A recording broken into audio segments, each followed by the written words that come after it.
وبه نستعين والصلاة والسلام على رسوله الأمين أما بعد عن أبي هريرة رضي الله عنه قال قال رسول الله صلى الله عليه وسلم إن الله لا ينظر إلى صوركم وأموالكم ولكن ينظر إلى قلوبكم وأعمالكم رواہ مسلم۔ محترم حضرات، میں نے آپ لوگوں کے سامنے حضرت ابو ہریرہ رضی اللہ عنہ سے مروی صحیح مسلم شریف کی ایک حدیث تلاوت کی۔ اللہ کے نبی علیہ السلام نے اس حدیث میں بیان فرمایا کہ لوگوں، اللہ تبارک و تعالی تمہاری شکل و صورت اور تمہاری مال و دولت کو نہیں دیکھتا۔ اللہ تعالیٰ کو تمہاری شکل و صورت کی خوبصورتی اور مال اور دولت کی کثرت مقصود نہیں ہے،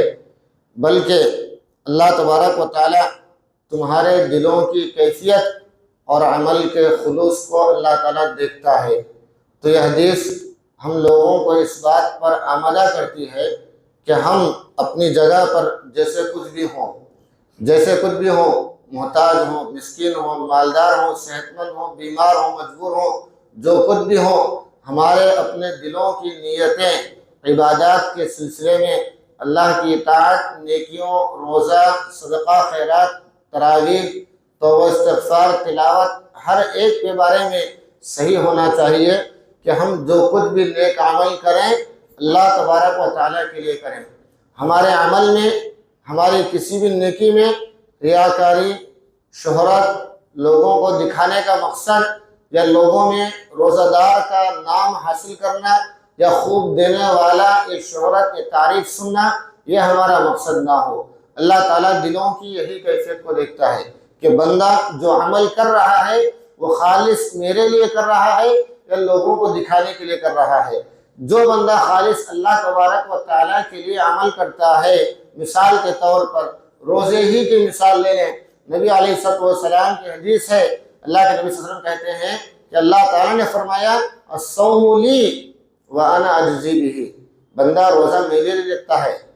لیے رکھتا ہے اور میں ہی اس کو اپنی طرف سے بدلہ دیتا ہوں۔ کتنا دیتا ہوں، کیسے دیتا ہوں، کس قدر دیتا ہوں، یہ اللہ تعالیٰ کو ہی معلوم ہے۔ کسی بھی مخلوق کو، کسی بھی ذہین انسان کو اس کا علم نہیں ہے۔ تو خالص اللہ کے لیے عمل کیا جائے، خالص اللہ کے لیے روزہ رکھا جائے تو اس کا ثواب دیکھیے اس قدر زیادہ ہے، اس قدر بہت زیادہ ہے۔ اور اگر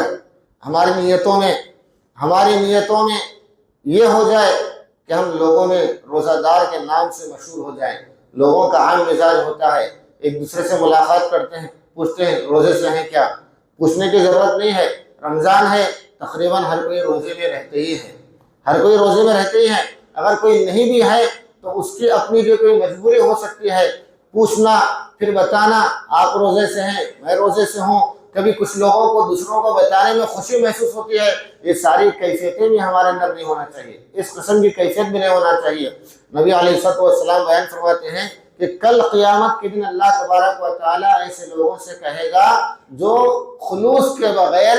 ریاکاری کے ساتھ کوئی بھی نیک عمل کرتے تھے، اذهبوا الى الذين كنتم تراؤون في الدنيا فهل تجدون عندهم جزاء، جاؤ ان لوگوں کے پاس جن کو دکھانے کے لیے، جن کی تعریف سننے کے لیے تم نیک اعمال کرتے تھے، اور بتاؤ کیا تم ان کے پاس اپنے نیک عمل کا بدلہ، نیک عمل کا بہترین صلہ پا سکتے ہو؟ اللہ تبارک و تعالیٰ ان سے یہ بھی پوچھے گا۔ اس لیے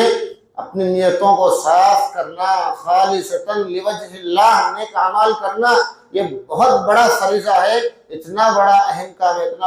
کام ہے کہ محدثین نے، تقریباً تمام محدثین نے جنہوں نے حدیث کی کتاب لکھی، اپنی کتاب لکھنے کا آغاز بھی اسی حدیث سے کیا، اسی قسم کی حدیث سے، انما الاعمال بالنیات والی حدیث سے، کہ اعمال کا دار و مدار نیتوں پر ہی ہے۔ نبی علیہ السلام ایک اور حدیث میں اور زیادہ واضح انداز میں بیان فرماتے ہیں، من صام یرائی فقد اشرک، جس نے لوگوں کو دکھانے کے لیے روزہ رکھا اس نے شرک کیا۔ ومن تصدق یرائی فقد اشرک، جس نے لوگوں کو دکھانے کے لیے صدقہ کیا وہ بھی شرک کیا۔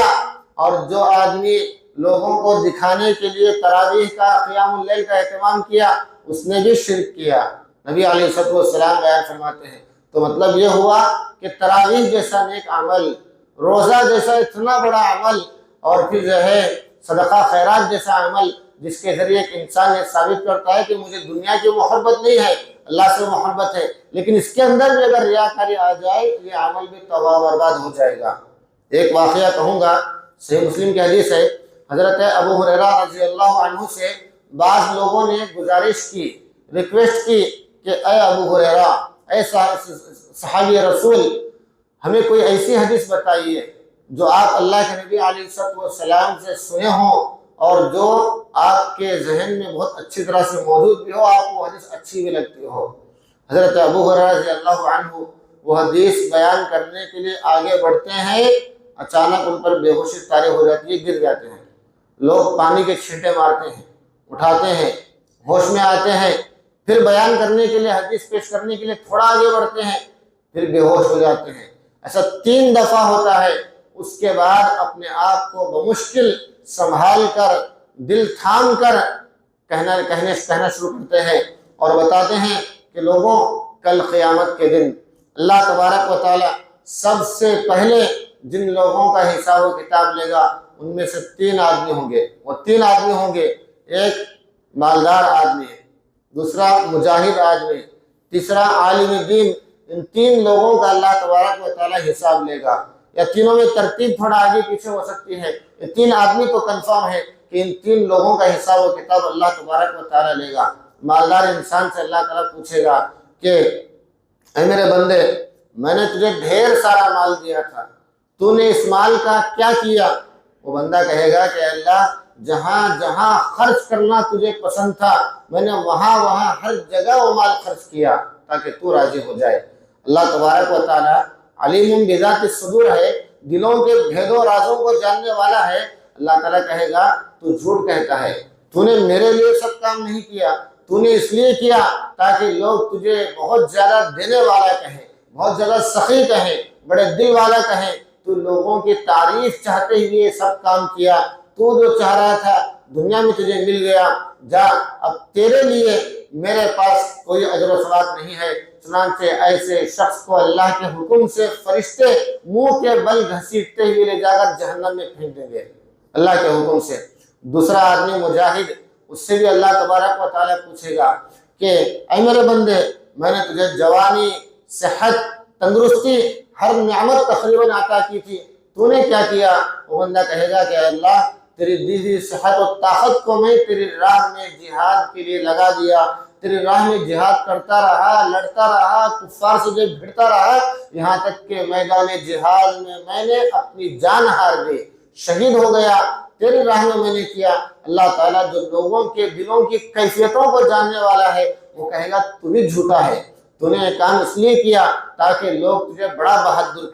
کہیں، بڑا مجاہد کہیں، بڑا جنگجو کہیں، تیری تعریف کے پل باندھیں، اس لیے تو نے ایسے کیا۔ جا، آج تیرے لیے میرے پاس کوئی صلہ نہیں، کوئی بدلہ نہیں۔ پھر فرشتے اس کو بھی اللہ کے حکم سے منہ کے بل گھسیٹتے ہوئے لے جائیں گے، جہنم میں پھینک دیں گے۔ تیسرا آدمی عالم دین ہوگا، قاری قرآن ہوگا، اللہ تبارک و تعالیٰ اس سے بھی پوچھے گا تو نے کیا کیا؟ وہ شخص کہے گا کہ اے اللہ، میں نے تیرے دیے ہوئے علم کو زندگی بھر حاصل کرتا رہا، لوگوں میں اس کی تعلیم، تفہیم، تدریس، لوگوں کو سمجھانے بتانے میں اپنا سارا وقت گزارتا رہا، یہاں تک کہ اسی میں میری ساری زندگی کھپ گئی، ختم ہو گئی، میں نے سب تیرے لیے کیا۔ اللہ تبارک و تعالیٰ جو واقعی دلوں کی للہیت کو، خلوص کو، ہر چیز کو جاننے والا ہے، اللہ تعالیٰ اس شخص سے بھی کہے گا تو نے میرے لیے نہیں کیا، تو جھوٹ کہتا ہے، تو اس لیے کیا تاکہ لوگ تجھے بڑا عالم کہیں، بڑا علم والا کہیں، بڑی اچھی جو ہے بات کہنے والا کہیں، تو بڑی تعریفیں چاہتا تھا، وہ ساری تعریفیں دنیا میں تجھے مل گئی، تو جو چاہ رہا تھا وہ سب کچھ تجھے مل گیا، تیرے لیے بھی میرے پاس کوئی اجر و ثواب نہیں ہے، جا، میں تجھے کوئی ثواب نہیں دوں گا۔ فرشتے اس شخص کو بھی اللہ کے حکم سے منہ کے بل گھسیٹتے ہوئے جہنم میں پھینک دیں گے۔ محترم حضرات، ذرا یہاں رکے، ہم رک کر اپنے دل پر ہاتھ رکھ کے سوچیں کہ ایک مالدار آدمی زندگی بھر اپنا مال لٹاتا رہا، ایک مجاہد آدمی اپنی جان ہتھیلی پر رکھ کر جہاد کرتا رہا، اپنی بیوی بچوں گھر بار کی فکر نہیں کیا۔ ایک عالم دین زندگی بھر دین سیکھتا سکھاتا رہا، ساری زندگی انہوں نے جو ہے اسی میں لگا دی، لیکن ایک چیز دل کی کیفیت نامناسب تھی، دل کی کیفیت ریاکاری کی تھی، دل کی کیفیت خلوص للہیت کی نہیں تھی۔ زندگی بھر کا عمل تباہ و برباد ہو کر رہ گیا، تباہ برباد ہو کر رہ گیا۔ اس لیے اسلاف کہتے ہیں رب کبیرۃ تصغر بالنیہ، کہ بہت سارے بڑے بڑے اعمال بھی بسا اوقات نیت کی وجہ سے کچھ بھی حیثیت نہیں رکھتے، اور ورب صغیرۃ تکبر بالنیہ، اور کبھی ایسے بھی ہوتا ہے چھوٹی سی نیکی نیت صاف ہونے کی وجہ سے ایک پہاڑ جیسی نیکی اختیار کر لیتی ہے، اور اللہ کی رحمت سے وہی چھوٹی نیکی جنت میں داخلے کا سبب بن جاتی ہے۔ بینما رجل یمشی فی طریق وجد غصن شوک، اس درمیان میں کہ ایک آدمی ایک راستے سے گزر رہا تھا، نبی صلی اللہ علیہ وسلم کہتے ہیں حدیث میں، اس نے راستے میں ایک کانٹے دار ڈالی کو دیکھا کہ درمیان میں لوگوں کے راستے میں آڑ میں آئی ہوئی ہے، لوگوں کو تکلیف دے رہی ہے، اخرہ، اس نے اس کو ہٹا دیا، یا بعض روایتوں میں ہے کہ توڑ کر اس نے جو ہے لوگوں کا راستہ صاف کر دیا۔ فشکر اللہ له فغفر له، اللہ تعالیٰ نے اس کے اس عمل کی قدر کی، اس کو اللہ تعالیٰ نے معاف کر دیا، بخش دیا۔ ایک زانیہ عورت، بدکار عورت، ایک پیاسے کتے کو پانی پلانے کی وجہ سے اللہ تبارک و تعالیٰ کے پاس جنتی ٹھہر گئی، جنتی قرار دی گئی، تو مطلب یہ ہے ہماری کون سی نیکی اللہ کو راضی کر جائے، ہمارا کون سا گناہ اللہ کو ناراض کر جائے، یہ سب اللہ تعالیٰ ہی جانتا ہے۔ اور یہ بات دل کی نیت پر بھی ڈیپینڈ ہے، دل کی نیت پر بھی، دل کی نیت خالص اللہ کے لیے ہو، چھوٹا سا عمل بھی انشاءاللہ ہمارے نجات کے لیے کافی ہو سکتا ہے۔ دل کی نیتوں میں اگر جو خلوص نہیں ہے، للہیت نہیں ہے، ریاکاری، شہرت پسندی، نام و نمود اور جو ہے دکھاوا ہے، بڑی بڑی نیکیاں بھی ہمارے کچھ کام نہیں آ سکتے۔ آج ضرورت اس بات کی ہے کہ ہم ابھی رمضان جو شروع کیے ہیں، پہلا روزہ ہے، پہلی جو ہے سحری ہے، ہم جو شروع کیے ہیں، اپنی نیتوں کو ہم خالص کریں، اپنی نیتوں کو ہم خالص کریں۔ کچھ بھی ہو جائے دل میں نیت کے راستے سے شیطان ہم پر حملہ نہ کرے، یہ ہماری کوشش ہونا چاہیے۔ اللہ تعالیٰ سے دعا ہے اللہ تبارک و تعالیٰ ہم تمام لوگوں کو کتاب و سنت کی تمام تعلیمات پر خلوص للہیت کے ساتھ، اخلاص کے ساتھ، ریاکاری سے بچتے ہوئے عمل کرنے کے اللہ تعالیٰ میں توفیق عطا فرمائے۔ اللہ تبارک و تعالیٰ ہم تمام لوگوں کو اتباع سنت کے مطابق تمام اعمال اچھے طریقے سے انجام دینے کے اللہ میں توفیق عطا فرمائے۔ آمین ثم آمین، وآخر دعوانا ان الحمد للہ رب العالمین۔